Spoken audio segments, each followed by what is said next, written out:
All right. My today's journal and contemplation, right? So yeah, straight quote. Language is limited, but language has hope. Right? And this is because I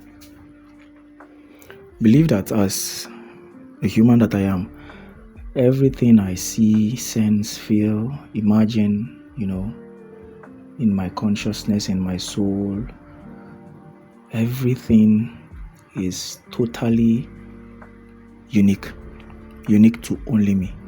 Now, my attempt to tell it to others is when I start to use language, just like I'm using this to tell myself and storing it. Now,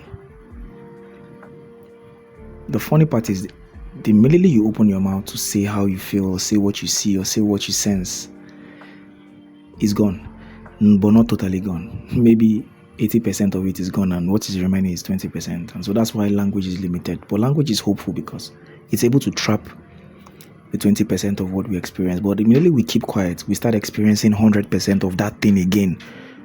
So it could be the feeling of awe, the feeling of happiness, the feeling of warmth, spiritual feeling of growth. It could be so many things. But immediately we say it, we put it in a vocabulary, like it's as if most of it is lost, and that's why people don't understand, but you understand. So I feel like language is limited, but it's hopeful in the sense that we can take 20%, but the language of no language is the best, and the language of no language means we don't have to always explain everything to people, but it's good that we explain it to ourselves, right? So I feel that when we have certain feelings and certain experiences of consciousness and awe, when we try to explain it to people, we lose 80% of it, and then there's this small 20%. But when we try to explain it to ourselves, I think we have a higher percentage of like 70%. Like when we write it down, there's this relief. But when we don't write and when we don't speak it, we have 100%. But when we write it to ourselves, we have like a 70%. But when we try to explain it, impose it, make it an ideology, sometimes it's even 10% we are able to get. Because I think the freshness of awe, consciousness, and life, it remains fresh when you are in silence. But when you speak it to yourself, you can get a 70%. But when you speak it to people and you try to make it an idea, I think a very large portion of it is gone. So yeah, the language of no language is a language, and that's silence.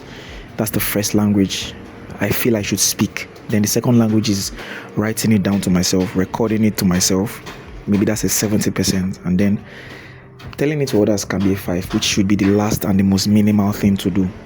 Because we are the first experiencers of our awe and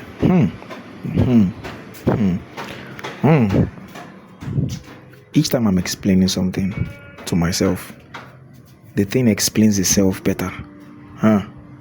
Okay. So yeah, the language of no language. Yeah.